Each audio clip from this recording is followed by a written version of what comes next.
เปิดผ้ามากจะเห็นสร้างกำลังกบไม้เด้อพี่น้องเลยเนาะ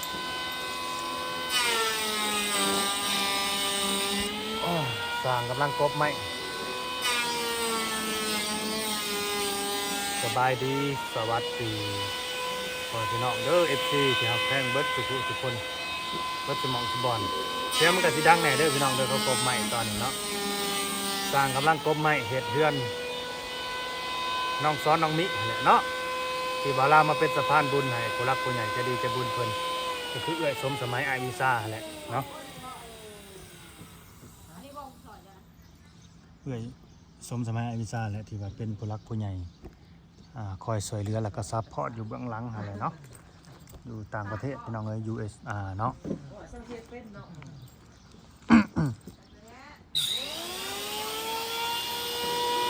ก็2 มื้อ3 มื้อแล้วมั้งเนาะที่ว่าบ่าวลาวสั่งไม้เข้ามานะสั่งเป็นไม้เข้ามานะ2-3 มื้อแล้ว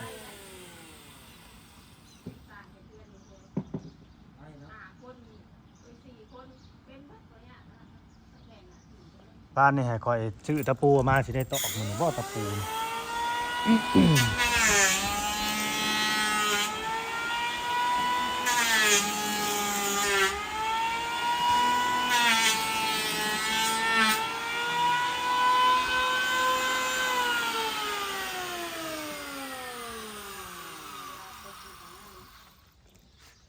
ครบแค่มัน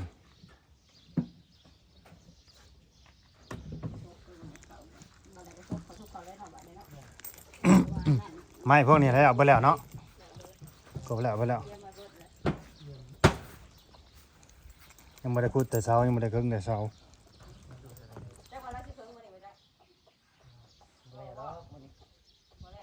บากเศร้าดิ ได้มือย่อนะบ่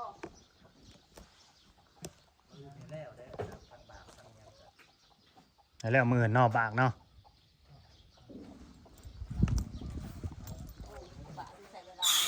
มันจะใหม่งามได้ใหม่ย่างทั้งนั้นได้เป็นออกเลยนี่เนาะ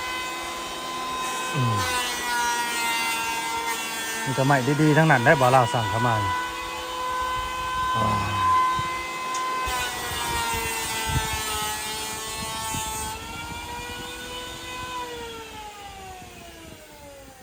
เพื่อนตอนนี้นะพวกน้องบ่อยู่ว่าซั่นไปเผากะให้คนไปตามให้แล้วนี่เด้บอลอยู่บอลช่องกันคือตอนมันก็เงียบหน่อยยังน้อยเด้อพี่น้องเลยยามหายยามหน้าแล้วเขาออกให้ออกหน้าเนาะคนกันดูได้ยินแต่เสียงนกเสียงนูเลยห้องจิบจับแจ้งเด้อ FC บ่ได้เข้าเบิ่งมาชมการสร้างนั้นยังบ่ได้จักกี่จักบาทเด้อเนาะการสร้างน้ำแล้วก็ค่าอันน่ะก็บ่พอพี่น้องเอ้ยเพราะว่าเงินผู้ใหญ่เพิ่นสมทบมาน่ะเบิดแล้วเบิดคือเฮาซื้อปูนซื้อตะปูมามื้อนี้แล้วเบิดแล้วบัดนี้บ่เหลือจักกีบเลยบัดสิซื้อนี่ตัวสิซื้อบานพับนี่กรแกนหยังเข้ามานี่แหละกุญแจเข้ามานี่แหละก็ใส่บานบ่มีแล้วบาทนี่เนาะบ่มีแล้วเนี่ยเฮือนเขาก็ได้กาดหัวกันไดไว้แต่ว่าไก่มันก็ขึ้นได้เซยไก่กับซีเมนไก่เพื่อนบ้านบอกหรือว่าไก่เจ้าของเด้อขออนุญาตถ่ายบังเด้อพวกน้องๆเลยมันอยู่บอนเศร้าเขาก็อุ้ยอัญญะนี่แหละมันบ่จักบอลสีเมียนสีเก็บดอกพี่น้องเอ้ยอันนี้มันแคบเนาะปอดตัวนักนาสาหัสไปกว่าคือหมุดแดงไฟ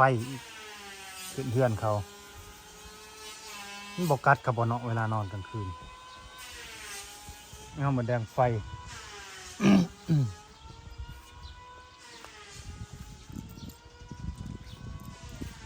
นี่แหละบอลเขาสิปลุกก็ดิเสาก็อยู่นี่แหละ6 เสาเห็ดบ่ได้ใหญ่ดอกเห็ดตามประสงค์ผู้รักผู้ใหญ่เพิ่นนั่นแหละเห็ดสำเพื่อนน้องเติ้นนางพรวิไล เห็ด6 เสาพอได้อยู่ได้เสาลบแดดลบฝนได้ให้มันหนาแน่นกว่านี้แต่นี่ก็ยังงบเท่าไร เขาตั้งงบไว้อยู่50,000 60,000 บาทพุ่นเด้รวมๆแล้วนะเนาะ สิไปสู้เฮือนน้องโอน้องกอละพักบ่ได้เด้อันนั้นมันคนละเว้าเรื่องเงินแสนตัวน่ะเนาะอันนี้เว้าเรื่องเงินหมื่นมันก็มีคอมเมนต์ว่าคือบ่เฮ็ด9เสาบ่มีงบเด้อพี่น้องเด้อเนาะก็ผู้ใดว่าอยากให้เฮ็ด9เสาก็อยากให้บ่าวลาวเป็นสะพานบุญให้ก็ยังทันเด้อตอนนี้เด้อช่วงเวลาที่ยังบ่ทันได้ยกเสาบ่ทันได้เกิงเสานี่ยังทันเด้อพี่น้องเด้อเนาะยินดีที่จะเป็นสะพานบุญให้เด้อต่อยอดนํกันเสาก็อันนี้นะเขาแก่มาให้เลยเขาตัดแล้วเขาแก่มาให้เลยต้นละ400 บาทเด้อเสาอันนี้เด้อต้นละ400 บาทเนาะใครอยากซอยอีก3เสาก็ซอยเข้ามาได้เด้อต้นละ400 บาท3เสาก็3 4 12,200เนาะ คัดสีต่อคัดสีซอยเสาเข้ามาแล้วนะมันก็สิเพิ่มออกไปได้พี่น้องเลยไม่อีกได้บาทนี่เนาะไม่ก็สิได้เพิ่มเข้ามาได้พี่น้องเลยเครื่องมันนั่นแหละสังกะสีก็สิได้เพิ่มได้บาทนี่เพราะว่าอันนี้นะสร้างเพิ่นคิดหลายมาพอดีแล้วเนาะแต่มันก็สิยังผิดพลาดอยู่เพราะว่าสังกะสีนี่ผิดพลาดย้อนหยังพอเขาเฮ็ดน้อยลงขนาดมันน้อยลงกว่าเก่ามันน้อยลงกว่าพวกนี้สังกะสีรุ่นเก่านี่ตัวนี้มันใหญ่มันกว้างอันนั้นมันน้อยลงประมาณสร้างว่าสิประมาณ50 เซนว่าซั่นแต่ตัวนี้มัน60เพิ่นว่าแล้วพี่น้องเอ้ยตัวสิได้เพิ่มนี่เด้อหลายอย่างเด้ออันนี้ฝากถึงผู้รักผู้ใหญ่เด้อคนที่ FC ใจดีใจบุญนั่นแหละเนาะอยากให้เฮือนน้องเพิ่นมี9เสา9ต้นซุมเจ้ายังสิได้ซอยมาหลายเด้อพี่น้องเอ้ยเอาว่าตรงๆซะเนาะคันว่าบ่อยากซอยเสา9ต้นก็ซอยสมทบในสิ่งที่มันขาดเหลือนี่ก็ได้เด้อเนาะค่าสร้างก็ยังบ่มีจักกีบจักบาทเนาะ 13,000 บาทค่าสร้างนี่เนาะแล้วก็คือค่าอุปกรณ์นี่แหละที่เฮาเว้าหั่นแหละเนาะพวกบานพับพวกกรพวกหยังหั่นแหละเนาะมันก็ ใช้เงินหลายคือกันตัวนี้ก็ดีแต่ก็บ่หลายซ้ำเอื้อยสมัยที่เพิ่นสมทบมาก่อนหน้านั้นดอกเนาะเพราะว่าซื้อไม้ไปนี่ก็20เท่าใด20 ล้านกับ300,000จะได้45,000นี่แหละ20 ล้าน345,000แต่ว่าซื้ออุปกรณ์บานพับนี่ก็สิประมาณรวมๆแล้วสิอยู่ที่ประมาณ 1,000 บาทนี่แหละพี่น้องเอ้ยบ่แน่เด้อค่าทรายนี่เจ้าสิได้ซื้ออีกบ่จักทรายเพราะว่าหินเนี่ยให้พวกน้องเพิ่นไปเอาอยู่เฮือนน้องสอนน้องมิบอกไปเลยให้น้องสอนน้องมิไปเอาอยู่เฮือนน้องเติ้นน้องมิกเนาะ แล้วก็ทรายนี่ไปเอาอยู่เฮือนนางแดงกับบ่าวแตงเพิ่นเขาบอกแล้วอันน่ะทรายก็สิใส่บ่หลายดอกให้เขาไปก่อเอา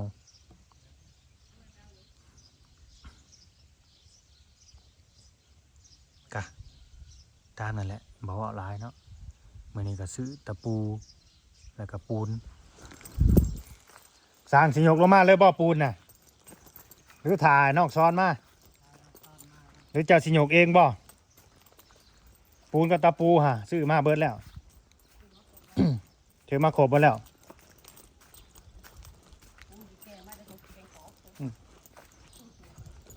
ปูน3 สอบทรายเนี่ยสิใส่ประมาณจักสอบ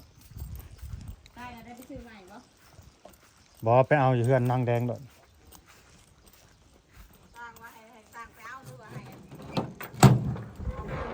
เขาสิเอาหยังไปเอาคันบ่มีรถเขามีรถบ่ถ้ามีรถก็ให้เขาไปเอาเลยแล้วรถระบาวเขาหั่นเด้เขาเติมน้ำมันใส่แหละเขาไปเอาเลยแล้ว ได้หินนะให้เอาต้นนี้ใกล้ๆนี่เพราะว่าพวกเขาสิใส่ทางเขาสิเหยียบเขาสิตัวนี้มันบ่ หินเอาไปเอาแต่ทรายคันว่าเจ้าสิไปเอาปัจจัยน้อยไปว่าให้บ่าวลาวเติมน้ำมันให้อีกบ่มีเงินเติมน้ำมันให้เด้ เติมละ200,000น้ำมัน200,000พุ่นค่าน้ำมัน200,000 20,000ก็บ่ได้ ให้เขาเอาเอง 20,000ก็บ่ได้ป่ะไปตามเลยเดี๋ยวนี้ แล้วจักใส่อีกตรงไหนนะครับ อันเด้ย่างมานี่นะนี่ เอาไปตาม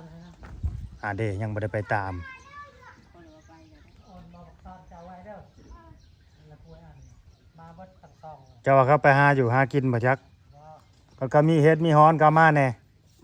ได้เฮ็ดพวกเขามา มาฝากมาต้อนบ่าวลาวแน่ เอาแต่สอง สั่งได้ สร้างก็คือบ่หาเฮ็ดหาฮ้อนไว้แน่ ถ้าบ่ให้กินซื่อๆก็สิซื้อเอาดอกซื้อก็ซื้อบ่แพงคือหมูได้ซื้อครึ่งราคาพุ่นเด้ คือเครื่องราคาเนาะ เงินบ่หลายเด้ซะ ปานเลงอันอยู่ เงินบ่หลายหมดหมูขายโลละแสนข่อยก็สิซื้อเจ้าโล50นั่นนี่นะ ใช่นะคะแนนเฮ็ดออก เอากระจูงเลย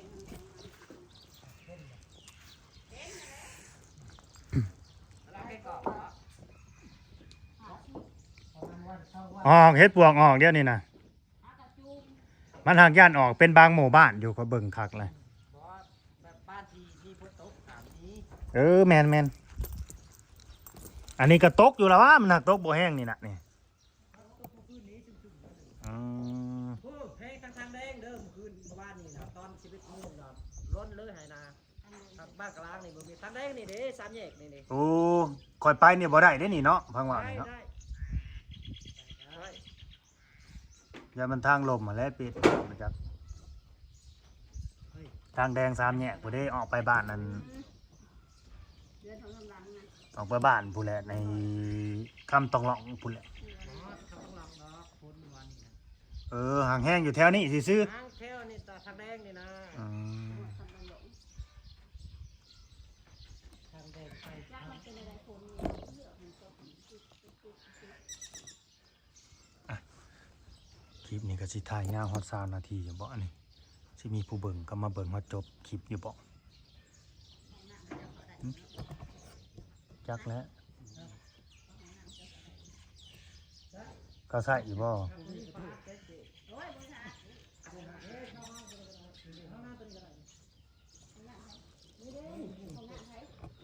ในบ้านนี่แหละนี่ใกล้ๆนี่ ของไผ่เขาเรื่องนั้นเขาต้องป้าเขาเลย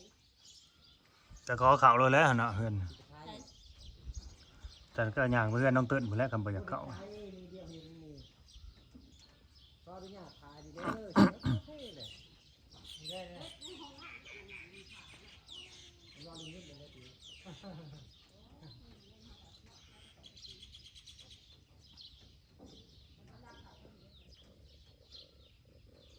พี่น้องเอ้ยก็สิจบคลิปไปสำนี้ก่อนเนาะรอพวกน้องๆเข้ามาก่อน